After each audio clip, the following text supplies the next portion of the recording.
오늘 살아계신 하나님의 말씀은 에베소서 4장 11절부터 14절에 있는 말씀입니다.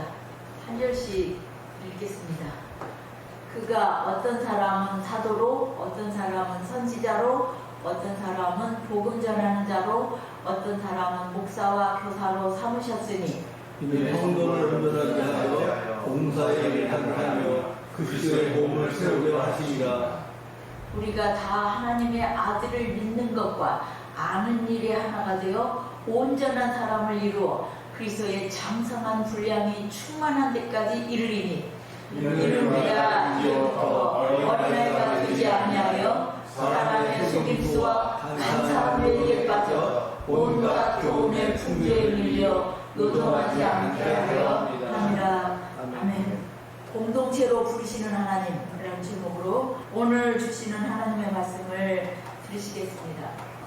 2024년 7월 18일, 그러니까 지난 목요일이죠. 동반자를 건강보험 피부양자로 등록할 수 있다는 대법원 전원합의체 판결이 나오면서 기독 시민단체들은 강하게 반발했습니다.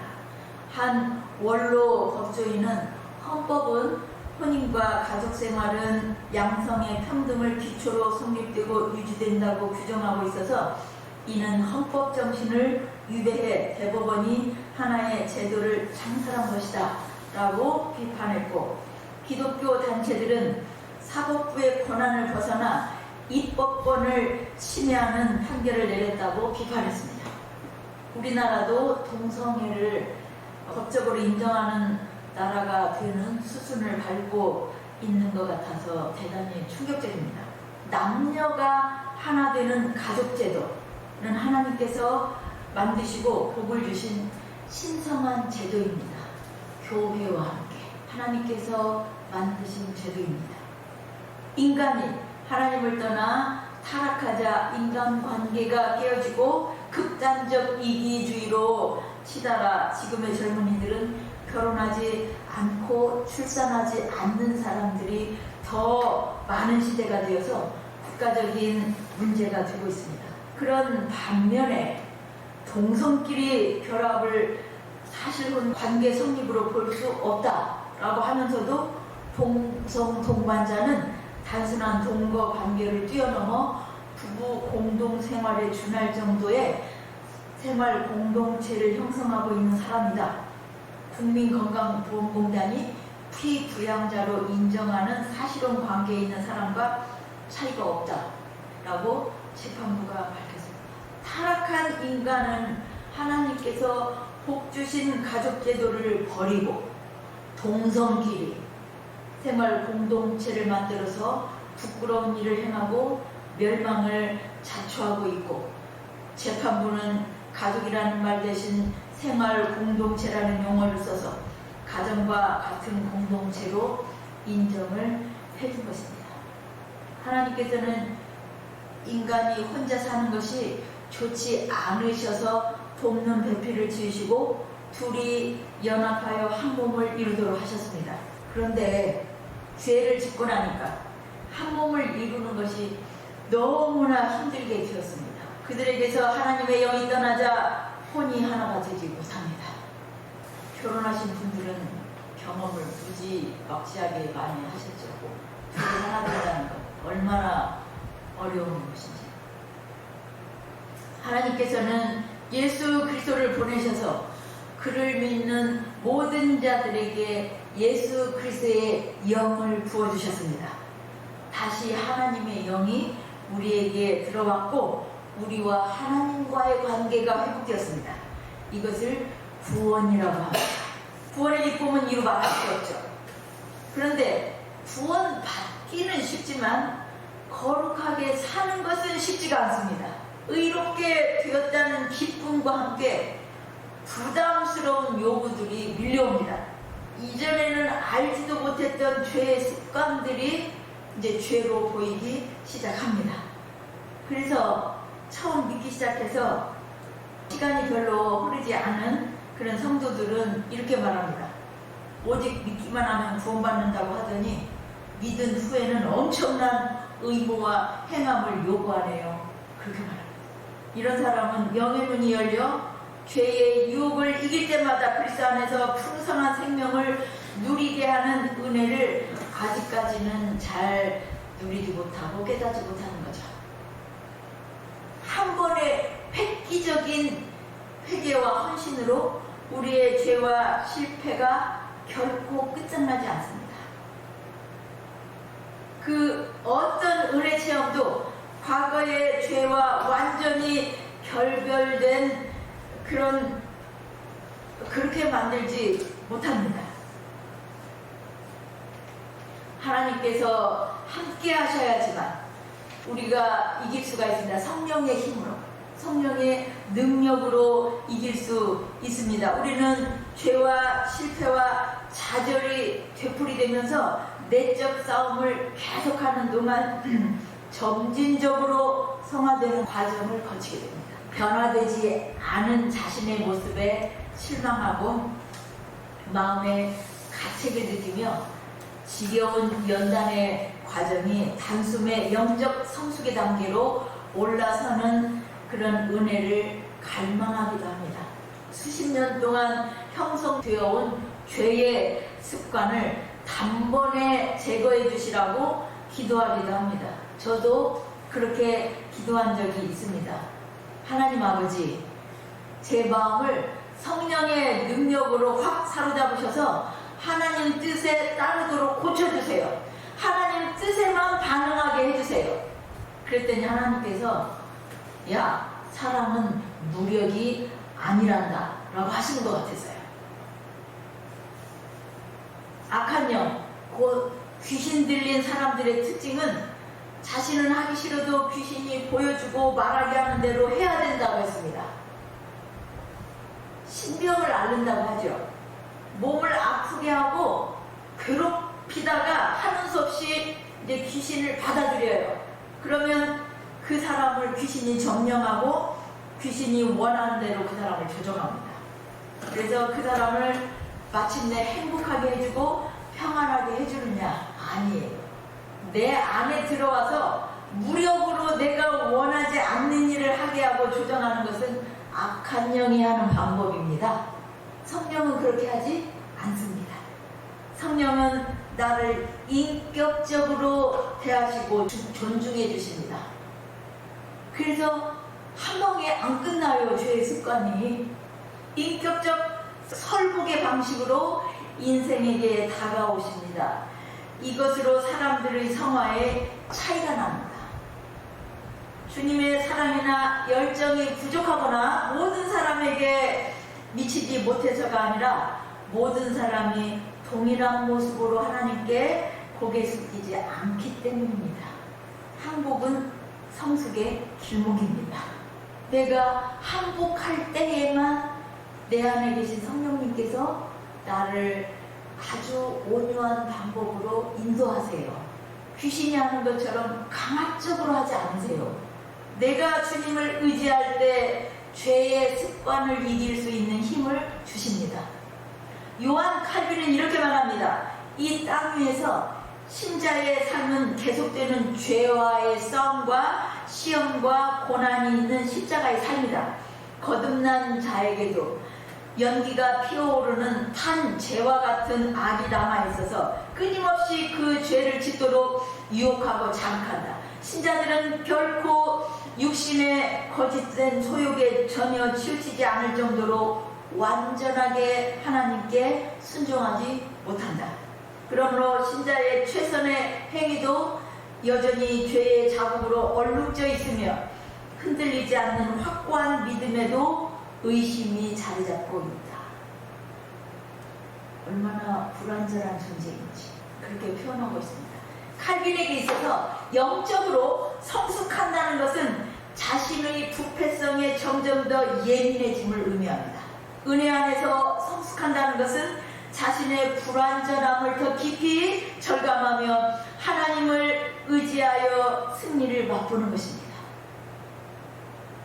성령 충만은 양적으로 어떤 그릇에 물이 차오르듯이 내 안에 계속 성령님이 차오른다는, 채워진다는 그런 영적 의미보다는 채워진다는 그 물리적인 의미보다는 우리의 존재와 삶이 성령의 임재와 영향력으로 통치와 인도함을 받는 것을 의미합니다.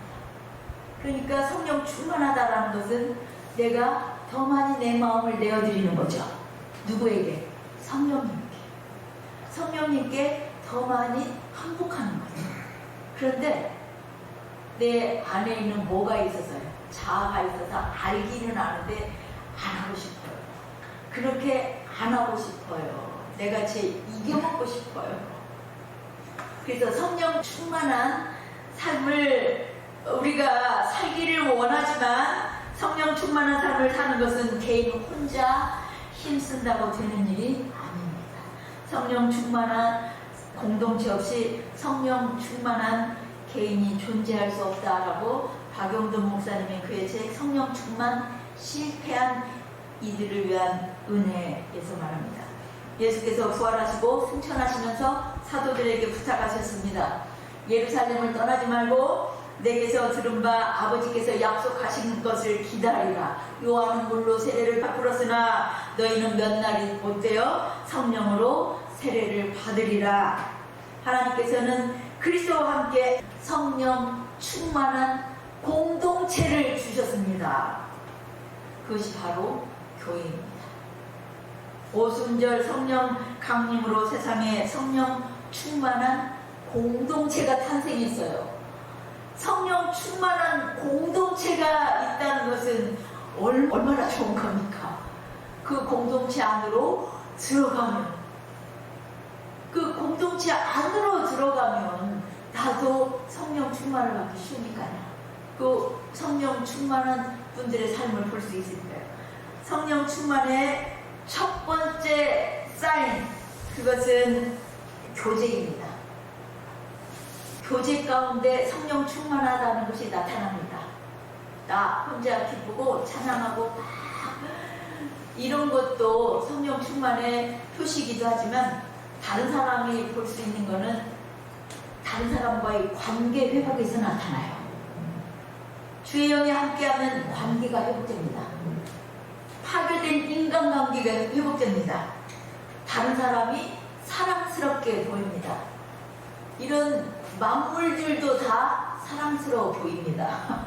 성령으로 거듭난 사람들이 공통적으로 하는 얘기예요. 나 홀로 거룩함을 추구하는 고독한 신앙생활은 옛 자아를 극복하지 못합니다. 홀로 기도굴에 들어가서 오랫동안 장기간 하나님과의 관계를 유지하면서 혼자 거룩함을 추구하는 사람들은 영적인 교만으로 가기 쉽습니다. 많은 이단의 창시자들이 기도굴에 들어가서 계시를 받고 시작합니다. 모슬렘은 모하메드가 기도굴에서 30일 이상 기도하는 중에 가브리엘의 계시를 받고 그것을 기록한 것이 꼬란으로, 그것으로 전도를 시작합니다. 모슬렘은 예수님을 선지자 중에 한 사람이라고 가르치고 모하메드가 그 완성한 마지막 선지자라고 말합니다. 신천지는 유재열이라는 사람이 청계산, 지금의 어린이 대공원이에요. 그 청계산 막계리에서 기도하던 중에 계시를 받아 종말론을 가르치기 시작했고 그 중에 한 사람이 이만희입니다. 기독교 장막성전이라고 시작했는데 신천지 이만희는 거기에서 떨어져 나와서 신천지 예수 증거 장막성전이라고 시작한 거예요. 고립되고 단절된 속에서 죄의 세력은 점점 은근히 확장됩니다. 하나님 앞에 홀로 깊이 기도하며 교제하는 시간이 우리에게도 있어야 합니다. 그런데 그것으로 내 자신이 거룩해졌다라고 착각하면 안 됩니다. 가족과 형제, 이웃과 관계에서 거룩은 나타납니다. 내가 성숙하기 위해서는 또한 형제의 믿음도 필요합니다. 믿음 좋은 형제들의 말과 행동이 나에게 영향을 미칩니다. 우리는 서로의 기도와 용서와 섬김과 사랑이 절실히 필요합니다. 주님께서는 교회 안에 어떤 사람은 사도로, 어떤 어떤 사람은 복음 전하는 자로, 어떤 사람은 목사와 교사로 삼으셨습니다. 왜요? 왜 이런 역할을 주셨냐? 성도를 온전하게 하여 봉사하고 그리스도의 몸을 세우시기 위함이다라고 오늘 말씀하고 있습니다. 성도들을 온전하게 하고 그리스도의 몸을 세우시기 위해서, 그래서 사도로, 선지자로, 목사로, 교사로 세우셨다. 성령은 자중심적인 생각에서 돌이켜서 공동체를 섬기는 새 사람을 창조합니다. 성령 안의 삶은 옛 자아와 모든 소유욕의 죽음을 요구합니다. 죄는 교제에서 발생합니다. 전에 어떤 분이 성경 공부할 때 자기 시어머니의 이야기를 했습니다. 그분은 이제 시어머니를 모시고 살고 있었는데 결혼한 지 얼마 안 됐었어요. 시어머니를 모시고 살고 있었는데 그 시어머님이 순복음교회 권사님이셨어요. 어느 날 시어머님이 이분한테 이제 이렇게 얘기를 하셨대요. 내가 기도하는데 하나님께서 네 며느리도 내 딸인데 너는 왜 내 딸을 그렇게 괴롭히냐, 그렇게 시어머니가 말을 하시더래요. 며느리한테. 시어머니가 기도하는 분이기 때문에 불화의 원인이 자신에게 있다는 것을 기도하는 중에 성령께서 알게 하신 겁니다. 그러니까 성령 충만하다는 것은 자꾸 무엇을 알게 하시는 거예요? 나의 죄를 보게 하시는 거예요. 나의 잘못을 드러내서 알게 하시고 깨닫게 하시는 거예요. 그래서 관계가 회복되게 하시는 거죠. 며느리와 함께 살지 않으면 시어머니와 며느리가 겪는 갈등은 줄어들겠죠. 함께 살아보아야 합니다. 갈등이 얼마나 심각한지. 그 갈등을 성령의 능력으로 이기게 되면 며느리와의 관계는 깊어지고 며느리에 대한 고마움과 사랑스러움과 이런 것들로 삶이 훨씬 더 풍성해질 겁니다. 며느리도 마찬가지예요. 며느리도 시어머님이 그렇게 사랑스러운 눈으로 바라보고 어떻게 하면 며느리를 도울 수 있을까? 이렇게 바뀌게 되면은 며느리의 삶도 얼마나 시어머님 때문에 행복이 더 가중되겠어요. 감사와 기쁨이 얼마나 넘치겠어요. 그 과정이 힘들고 어렵지만 이런 연단의 과정을 거쳐서 우리는 거룩해집니다. 성령께서 우리로 하나 되게 하시는 역사입니다. 어떻게요? 13절 말씀을 다시 읽으시겠습니다. 우리가 다 하나님의 아들을 믿는 것과 아는 일에 하나가 되어 온전한 사람을 이루어 그리스도의 장성한 분량이 충만한 데까지 이르리니. 성령께서 하시는 일은 계속 우리를 누구처럼 만들어 가시는 거예요? 예수 그리스도처럼. 예수 그리스도를 믿는 일과 아는 일에 하나가 되게 하심으로 점점 그리스도처럼 닮아가게 하시는 거예요. 그렇게 하심으로 하나 되게 하세요. 성령 안에서 우리는 이기적인 자아를 넘어서 하나님과 이웃을 향해 확장됩니다. 그 안에는 내 생각에만 몰입되어 있어요. 내 생각에만. 그래서 넘어설 수가 없어요. 저 사람을 이해할 수가 없어서 둘만 붙여놔도 싸우고 갈라서요. 네.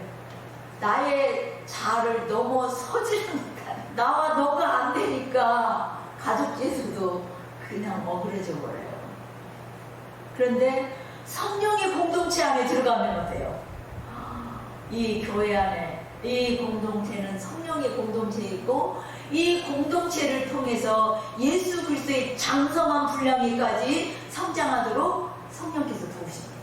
우리는 그리스도의 공동체 안에서 하나로 연결되어 있습니다. 그래서 서로 가지가 되어서 양분을 주고받습니다. 영향을 주고 받아요. 마틴 부거는 성령이 내 안에서가 아니라 나와 너 사이에 계신다라고 했습니다.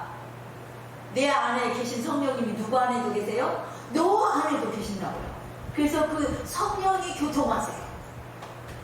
그래서 하나 되게 하십니다.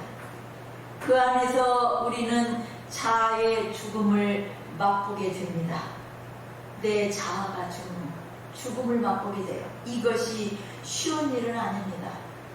이 일이 힘이 들어서 교제를 회피하게 되면 스스로 징계를 자초하게 됩니다. 왜요? 초대교회에서 이 거룩한 공동체에서 가장 큰 벌은 그 교회에서 추방되는 거였어요. 그런데 내가 교회 나가면 저 사람도 뵈기 싫고 저 사람도 뵈기 싫고 아이 교회 안 나가버려, 아니면 나가더라도 교제는 안 하고 살짝 빠져나와. 왜? 골 아프니까, 저 사람 말하는 거 듣기 싫으니까, 교제하는 거 싫어요. 그러면 스스로 교회 안에서 왕따를 자청하는 거 아니에요. 스스로 징계를 자초하는 것입니다. 정필도 목사님 설교에서 들었던 이야기입니다. 교회 안에서 목사님이 보기에 정말로 저놈은 죽어야 한다, 우리 교회에 계속 있으면 안 된다 라고 보여지는 사람이 있었대요. 근데 정필도 목사님이 어려서부터 그런 게 있었다고 그래요. 공부를 잘했기 때문에 선생님들이, 담임 선생님이 그 시험 보면 채점하는 것도 이 목사님한테 어려서 맡겼었고, 그러면 이 목사님은 애들의 성적을 다 알았던 거예요. 얘는 몇 점짜리, 얘는 몇 점짜리 뻔히 선생님처럼 다 알고 있었던 거예요. 그래서 애들을 보면 그렇게 보였었대요. 쟤는 몇 점인지, 쟤는 몇 점인지. 이게 다 보였었대요. 그것이 습관이 되어서 사람들을 보면은 이제 쟤 저러다가 혼나지, 야단 맞지, 저렇게 살면 안 되는데, 그렇게 생각이 들면 꼭 그렇게 그 사람의 결론이 그렇게 간대요. 그런 특징이 자신에게 있었는데 교회를 개척하고 나서 그런 사람이 보인 거예요. 저 사람은 우리 교회에 있어서는 안 된다, 이런 생각이 들었는데, 목사님이 나중에는 이제 힘이 드니까 그 사람이 힘들게 하니까 작정하고 이제 기도를 시작하신 거예요. 작정 기도를 했습니다. 하루는 하나님, 오늘은 한 명을 택하십시오. 오늘 저를 데려가시든지 저 사람을 어떻게 하시든지 오늘 끝장을 하나님, 오늘은 하나님 택하십시오. 그렇게 기도를 했더니 하나님께서는 전혀 예상 밖의 답을 주시는데, 네가 문제다 그러시더래요. 네가 문제다. 너무나 큰 충격에 빠져서 이 목사님이 어떻게 할지를 몰라서 그랬는데, 그렇게 사람을 눈으로 판단하던 것, 저 사람 저러면 안 되는데, 이게 하나님 앞에서 그렇게 큰 죄악일 줄 몰랐대요. 목사는 그러면 안 된다는 걸 몰랐었던 거예요, 이분이. 그래서 하나님께서 그 사람이 문제가 아니고 네가 문제다. 그 사람은 전혀 문제될 것이 없다.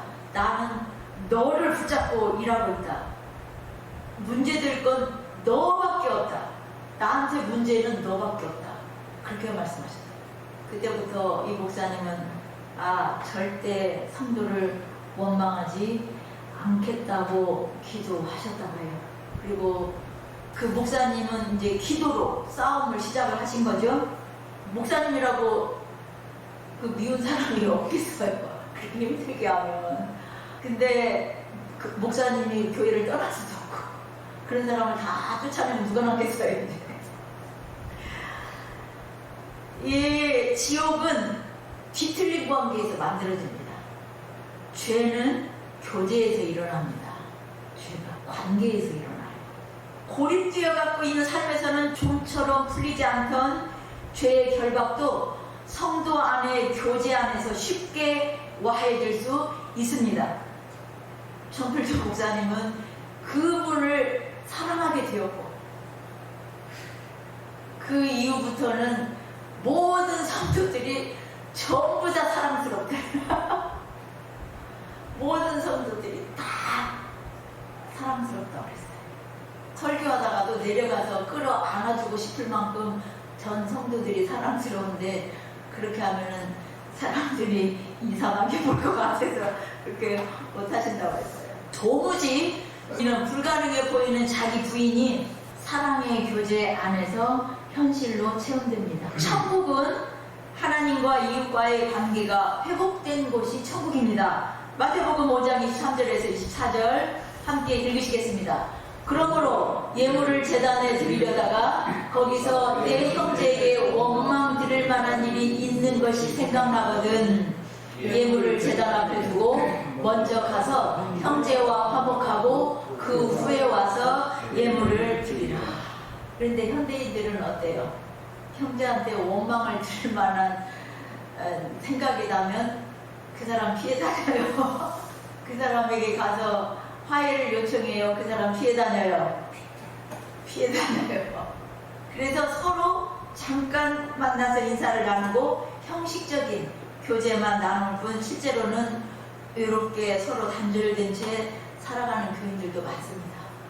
큰 교회라고 다 교제가 잘 이루어지는 것은 아니에요. 주일 예배에 참석하여 청중이나 관람객처럼 조용히 앉았다가 예배가 끝나면 분중 속으로 빠르게 사라집니다. 각자 안고 있는 문제와 아픔을 나누지 못하고 염려와 두려움을 안고 돌아갑니다. 세속화가 극에 달하면서 사람들은 다시 공동체를 그리워하게 되었습니다. 미래 교회를 예측하는 신학자 레너드 스윗은 21세기 디지털 문화가 발달되면서 사람들 간의 진정한 공동체에 대한 갈망은 더 자극될 것이다 라고 말하고 있습니다. 컴퓨터를 통한 관계, 이게 많아질수록 개인들의 관계는 더 소원해질 수밖에 없습니다. 사이버상에서의 접속, 이 접속은 얼굴을 직접 대면하는 공동체를 더욱 그리워하게 만들 것입니다. 왜요? 하나님께서 인간이 혼자 사는 것이 좋지 못하다고 하셨습니다. 그러므로 왕따 시키는 일은 한 사람을 병들게 하는 죄악입니다. 혼자 고립되어서 방에 살아가는 청년들이 건강한 사람이 있어요? 없어요? 없어요. 그렇게 고립되어서 사는 것 자체가 병든 거예요. 결혼하지 않은 젊은이들은 결혼한 사람들의 삶이 고통스럽고 힘들다는 것을 알기 때문이라고 대답하기도 합니다.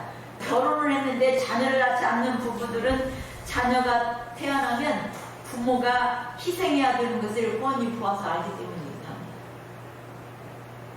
말은 그렇게 합니다. 자녀도 나처럼 태어나면 힘든 삶을 살아야 하기 때문에 낳지 않겠어요. 이렇게 말하기도 합니다. 그러나 이들은 희생과 고난을 극복하고 맛보게 되는 삶의 고귀함은 알지 못하게 됩니다. 하나님께서는 가족 공동체를 통해서 희생과 책임감, 사랑을 배우게 하십니다. 그런데 그게 안 되는 거예요. 그러니까 동성애자들이 나오는 거고, 자녀를 통해서 부모가 성장하며 부모가 되게 하십니다. 그리스도의 공동체 안에서 성도들이 성장하게 하십니다. 그리스도의 장성한 분량에 이르기까지요. 가족 안에도 미운 사람이 있습니까? 교회 공동체 안에도 마음에 안 드는 사람이 있습니까? 저희 교회는 숫자가 작으니까요. 전혀 그런 것 같지는 않아요.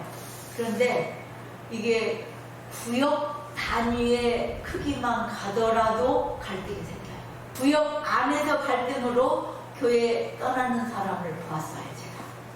그래서 교회가 크다고 이 교제가 잘 이루어지는 것도 아니고, 만나는 공동체 자체가, 교회 공동체 자체가 작다고 갈등이 안 일어나는 것도 아닙니다. 인간은 다 성령의 교제가 없으면 갈등은 일어나게 되어 있고, 그 안에서 그 갈등을 극복하는 가운데 거룩함을 이루게 하십니다. 우리 안에 성령의 교제와 교통이 이루어져서 자아의 죽음을 맛보는 여러분들이 되시기를 소망합니다.